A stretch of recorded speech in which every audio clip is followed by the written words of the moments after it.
Welcome to Public Health on Call, a podcast from the Johns Hopkins Bloomberg School of Public Health, where we bring evidence, experience, and perspective to make sense of today's leading health challenges. If you have questions or ideas for us, please send an email to publichealthquestion@jhu.edu. That's publichealthquestion@jhu.edu for future podcast episodes. Hey listeners, it's Lindsay Smith Rogers. Today, as a follow-up to our recent episode titled The Potential Impacts of Cuts to Medicaid, we're partnering with our friends at the Tradeoffs Podcast. Guest hosts Dan Gorenstein and Ryan Levi, both longtime health reporters, take a deeper look at why many Republicans believe a smaller Medicaid program would be a better Medicaid. Let's listen. A new era in Washington has begun. Trump, do solemnly swear. I, Donald John Trump, do solemnly swear. That the Republicans on the Hill with the United Front, first days of President Trump's second term. Everybody looking at each other saying we're all headed the right direction, and then it's go. With Republicans holding slim majorities in Congress and Donald Trump entering office, the race is on for Republicans to move on their list of priorities, including Medicaid reform. There has never been a time when the Medicaid program has worked well. Many conservatives believe the way to fix the public health insurance program that covers 80 million low-income and disabled Americans is to spend less and to have Medicaid cover fewer people. Every member of Congress should be asking questions on both sides of the aisle about, hey, we're spending hundreds of billions of dollars. What are we getting for it? Today, as Republicans officially take control in Washington, we take a closer look at why conservatives think less Medicaid will mean better Medicaid. From the studio at the Leonard Institute at the University of Pennsylvania, I'm Dan Gorenstein. This is Tradeoffs. Republicans want to cut federal spending to fund their policy goals, and they've singled out Medicaid as a place to find a big chunk of that money. We're talking potentially cutting hundreds of billions of dollars over the next decade, and millions of Americans losing their Medicaid coverage. The stakes for this program right now are big. To understand why many Republicans think the U.S. should cut Medicaid spending and cover fewer people, we've asked Tradeoffs producer Ryan Levi to talk with some of the country's leading conservative experts on Medicaid. Hey, Ryan. Hey there, Dan. How many people did you end up talking with for this story, Ryan? 13, Dan. Some of them are at think tanks, others worked on Medicaid in Congress or the White House, and several have run state Medicaid programs. Now, they certainly didn't agree about everything. Of course not. But they did generally agree that a smaller Medicaid would be a better Medicaid. People talked about three big problems with the program over and over again, and that gave me at least a sense of why many conservatives want to take action here. Great. Where should we start?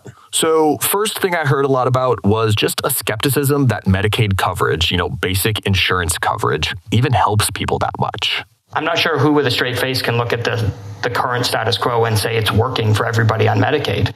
It's simply not. This is Josh Archambault. He's a senior fellow at the conservative Cicero Institute. And the big idea here, Dan, from Josh and some of the other folks I talked to, is that if Medicaid is supposed to help people be healthier, it's falling short. To make that point, Josh brought up the Oregon Medicaid experiment. Real quick background for folks who need it. In 2008, Oregon expanded its Medicaid program, and the state used a lottery to decide who was able to join. So researchers could follow the people who got on Medicaid and the people who didn't to see what the difference was. Right, and this is a big deal in the research world because this type of study is what's called a randomized controlled trial, which is considered the most rigorous type of study around. Right, and this is so far the only randomized study of Medicaid and its impacts. And the researchers found that people on Medicaid were more likely to get preventive care, less likely to be depressed, less likely to get hit with big medical bills, and reported being in better health. That is all very important stuff. It is, but researchers also found no differences when it came to physical health. The Oregon study found that those that were on Medicaid were no different in their health outcomes than if you were uninsured. Specifically, we're talking about no improvement in cholesterol levels, blood pressure, or regulating diabetes. I think that should raise some very big questions in our mind about the effectiveness of Medicaid.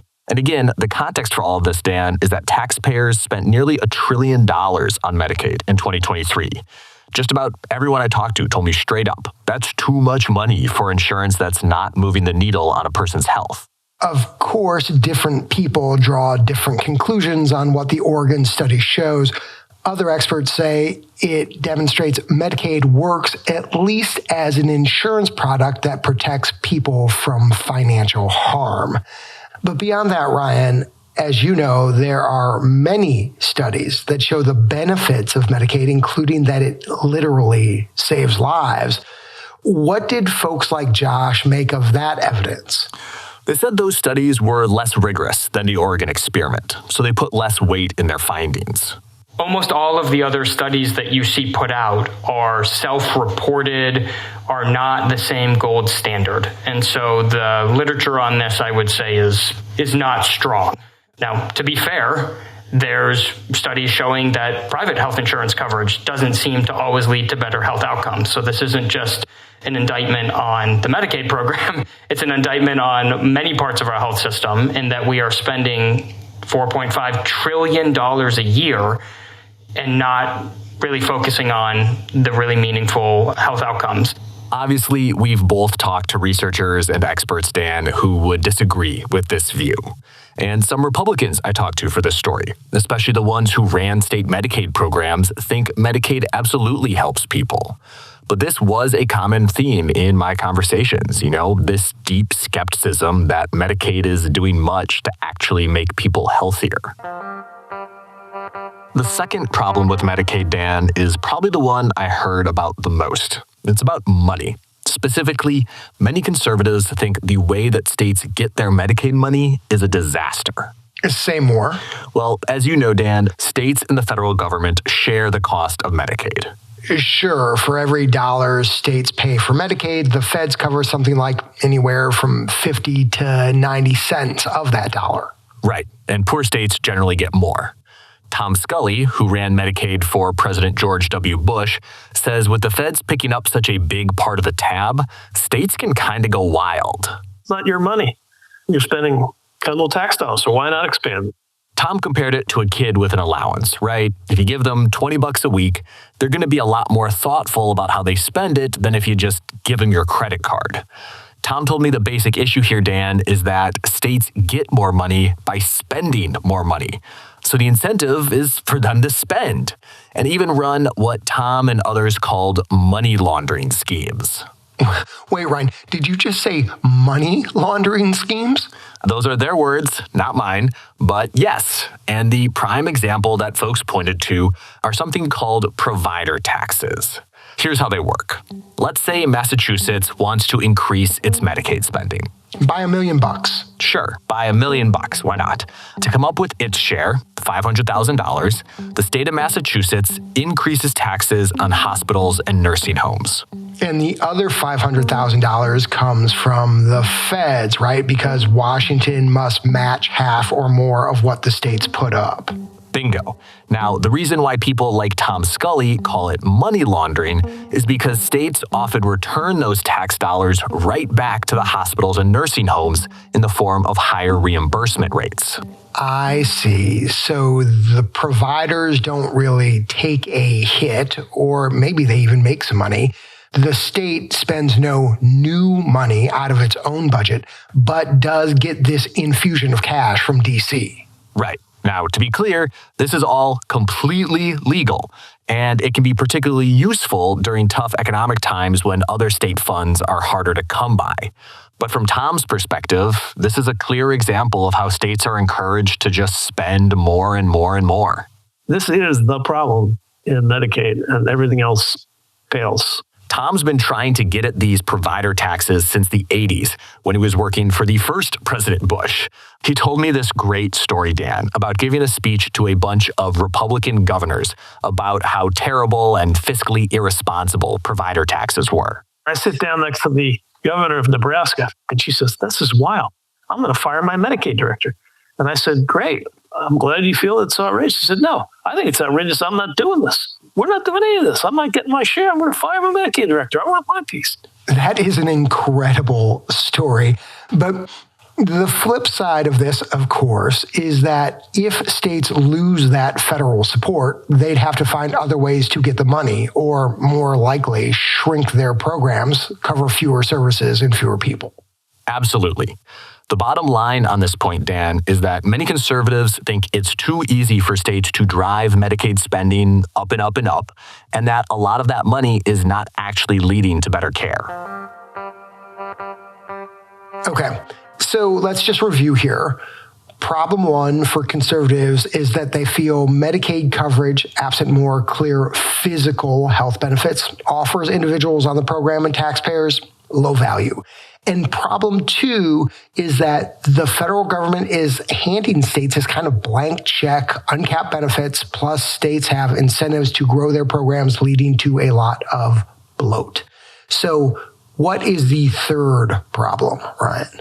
Problem number 3 is that many conservatives believe that a bunch of people on Medicaid can get health insurance somewhere else. Medicaid is forcing taxpayers to pay for things that people could provide for themselves. Michael Cannon is the health policy director for the Libertarian Cato Institute.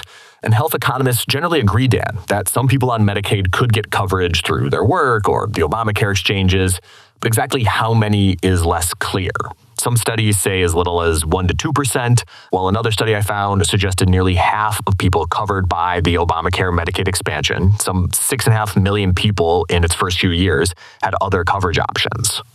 So when Michael thinks about cutting Medicaid and people losing their coverage, he's like, well, at least some of them will likely get health insurance on their own, and taxpayers, importantly, will be on the hook for less. Exactly. And, several people told me that having fewer people on Medicaid would make it easier for people who have no other option to get in to see their doctors. Now, many studies show expanding Medicaid actually improved access to care for low-income people. The folks I talked to pointed to a handful of other papers showing that people on Medicaid had to wait longer to get appointments, that ambulances took longer to respond to medical emergencies, and that spending on kids and seniors grew more slowly than they did in non-expansion states. And that's what worries them. When we come back, Ryan walks us through some of the plans Republicans have proposed to shrink Medicaid and why they could fail, even with full GOP control in Washington.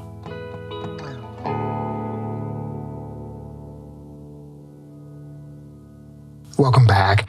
With Republicans taking control in Washington this week, we asked Tradeoffs producer Ryan Levi to help explain the GOP's views on Medicaid reform, namely why they believe that cutting Medicaid will improve the program.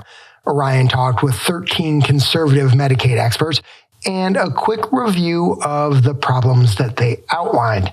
First, critics point to one of the most important health policy papers in this century that finds Medicaid does not improve people's physical health. Second, states are incentivized to spend more, not less. And finally, there are people on Medicaid who could afford health insurance on their own. Okay, Ryan, let's go to solutions. What does a smaller Medicaid look like, and how is that a better Medicaid in the minds of the people you talk to?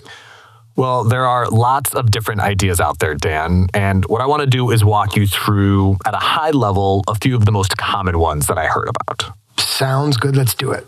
Excellent. So, as we talked about earlier, many Republicans want to limit how much states can get from the federal government. So most plans involve changing the current system where Washington covers 50 to 90% of every dollar states spend. One option would be to lower the top end of that range. Right now, the federal government pays 90 cents on the dollar only for people on Medicaid thanks to the Obamacare expansion. And that's, again, mostly low-income adults, people who make up to $45,000 in a family of 4, as opposed to people who have always been eligible, low-income kids, pregnant moms, people with disabilities, and seniors. Exactly. So under this plan, or versions of it, the federal share for that low-income adult group would get smaller and smaller over about a decade, until the feds were sending states the same percentage for everyone on Medicaid. And I'm sorry I keep interrupting, but I just want to make sure I'm tracking. So Washington would be spending less, and I'm guessing many states would respond by restricting eligibility, forcing many of these low-income adults out of the program.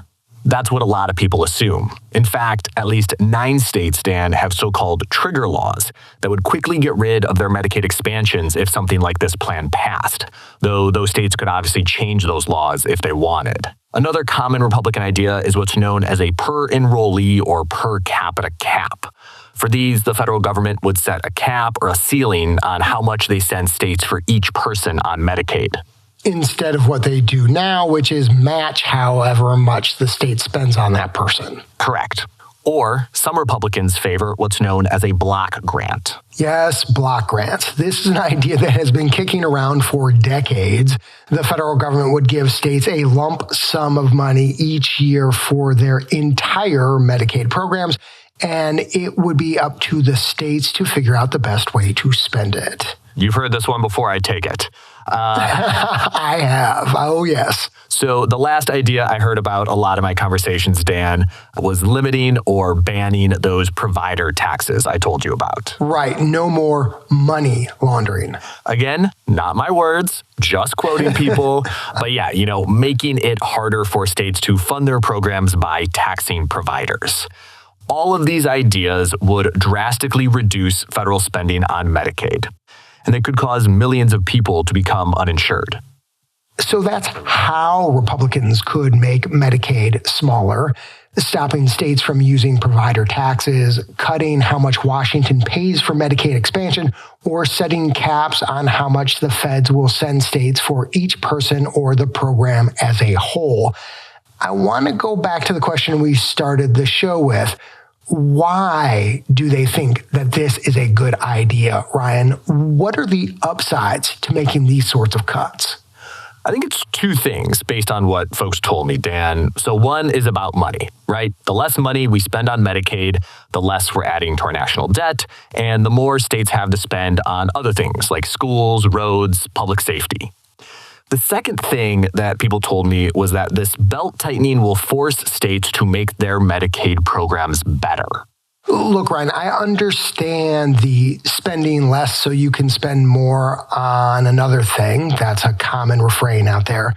But I think for a lot of people, it's hard to get your head around this shrinking the program would actually make it better. How do these folks think that would go?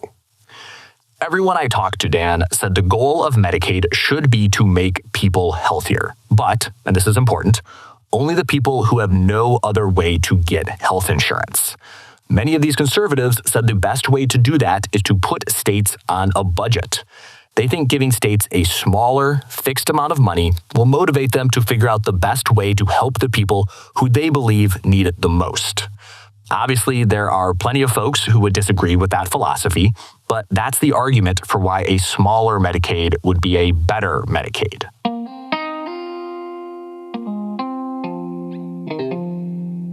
We've heard a lot from Washington and think tank types so far, but Ryan, you've also talked to some former Republican state Medicaid directors. Are they on board that less federal funding will lead to better outcomes? Yes and no. So one person I talked to was Liz Matney. She ran Iowa's Medicaid program from 2021 to 2024. I think Medicaid certainly is spending money in the wrong way in some places. I believe that it's overspending in others. That said, I think that there are other spaces where Medicaid is underspending. One of the things state leaders like Liz like is that proposals to cap federal funding often come with the promise that states can have more flexibility in how they run their programs. So they could, test different approaches, like requiring some people to work or volunteer in order to be on Medicaid, or trying out innovative treatments. But Barbara Sears Rochon, who ran Ohio's Medicaid program from 2016 to 2018, says there would be real consequences if Washington is just focused on cutting costs. There are states that will just absolutely crumble under the weight of their Medicaid programs if that happens. 100% crumble. Barbara says states are incredibly reliant on federal funding to make their Medicaid programs work. And if a bunch of that goes away all of a sudden, they'd have to cut back.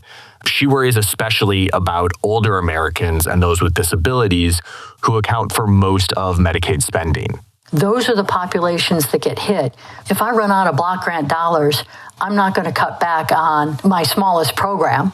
I'm going to cut back on my biggest program. I mean, that's the trade-off at the center of all of this, right? If the federal government sends states less money for Medicaid, fewer people will be on Medicaid. We talked about the upsides to these proposals a minute ago. This is the downside. What did the folks you talked to say about the people who could lose their coverage under these proposals? A few, like Barbara, said there are clear risks here. People losing access to care, people getting hit with big medical bills if they get sick. But honestly, Dan, a lot of folks I talked to told me at least that they're okay with millions of people losing Medicaid. As I've said, they think some of those people will find other coverage. For the people who do end up uninsured, they say Medicaid does little to improve people's physical health, pointing again to studies like the Oregon Medicaid experiment. Brian Blaze told me if states disagree, they can pay to keep people covered. States will have to make decisions. States will have to engage in trade-offs. Brian worked as a top health policy advisor during the first Trump administration and now leads the conservative Paragon Health Institute. We want states to have programs that provide value. The bottom line for people like Brian is that Medicaid has gotten too big, they don't think it's delivering value, and they say it's policymakers' job to make tough choices about the best way to spend limited tax dollars. It's still too early to know which of these ideas or others might gain traction in Congress or the administration. How confident, Ryan, are people that there will be some kind of Medicaid cuts in 2025? Not confident at all, Dan. The politics around this are just really tough. Democrats are unlikely to support any Medicaid cuts. Hospitals hate them because Medicaid payments help keep the lights on. And as we've talked about, many Republicans have problems with these proposals too. It is very, very easy to propose these fixes. It is very hard to get them passed. Again, this is Tom Scully. Something should have been done to fix this 40 years ago, and I started trying, and 30 years ago, and 20 years ago, and 10 years ago. But it's never happened because the local and state politics are too brutal, and people eventually back off and surrender. It's just not going to happen. Now, the Trump administration could make changes without Congress. They could encourage states to apply for waivers, to turn their programs into block grants, or add work requirements. But that will have far less impact than Congress changing the fundamental shape of Medicaid. Tradeoffs producer Ryan Levy, I know you will continue to follow this closely as the year goes on. Thanks for your reporting on this. Thank you, Dan. I'm Dan Gorenstein. This is Tradeoffs.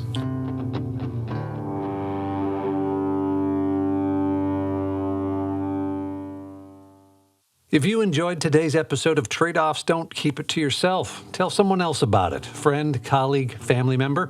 Better still, leave a rating or a review wherever you subscribe to us, the NPR app, Apple Podcasts, Spotify, wherever. The Tradeoffs team is producers Ryan Levy and Melanie Evans, editor Deborah Franklin, executive director Jessica Silverman, marketing director Catherine Dougal, audience engagement lead Shannon Crane, with help from Kate Seepy and Cedric Wilson, sound designer Andrew Perella, executive editor Dan Gorenstein, and senior producer Leslie Walker. The Tradeoffs theme song was composed by Ty Sitterman, with additional music this episode from Blue Dot Sessions and Epidemic Sound. Reporting for this episode is supported in part by West Health. Special thanks this week to Kevin Bagley, Elizabeth Hinton, Calder Lynch, Mary Mayhew, Adam Meyer, Sarah Miller, Steve Moses, Chris Pope, Ovik Roy, and Robin Rudowitz. Additional thanks to Jonathan Gruber, Catherine Baker, and Matt Salo. Thanks also to all our listeners who helped to support our work, including Ken Yanda, Audrey Willis, Mark Siciliano, Noam Kimmelman, and Lauren Silver. Our media partner is Side Effects Public Media, based at WFYI. Tradeoffs is supported by the Robert Wood Johnson Foundation, Arnold Ventures, the Gordon and Betty Moore Foundation, the Sozoze Foundation, Just Trust, West Health, the California Healthcare Foundation, and the Leonard Davis Institute at the University of Pennsylvania. Our financial supporters are not involved in any decisions about our journalism. The views expressed in this episode are those of the individuals and not those of Tradeoffs staff, advisors, or funders.